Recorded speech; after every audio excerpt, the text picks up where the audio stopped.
ఒక ప్రాపర్టీ పైన మన పేరుతో రిజిస్టర్ అయినా కూడా దాని మీద మనకు హక్కులు ఉండవా?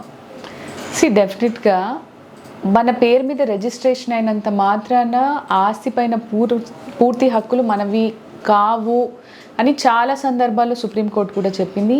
రీసెంట్గా గవర్నమెంట్ కూడా ఒక డ్రాఫ్ట్ రిజిస్ట్రేషన్ బిల్ అనేది పాస్ చేసింది 2025లో.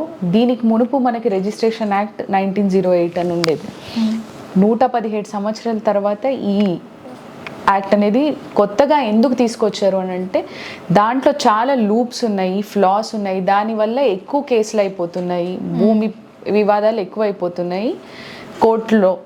సో దీనికి ఒక చెక్ పెట్టాలి అని అంటే మ్యూటేషన్ అనేది కూడా మ్యాండేటరీ. రిజిస్ట్రేషన్తో పాటు మీరు మ్యూటేషన్ అనేది కూడా డెఫినెట్గా చేసుకోవాల్సిన అవసరం ఉంది.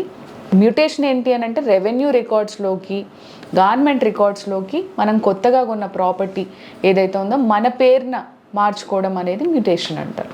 Okay madam.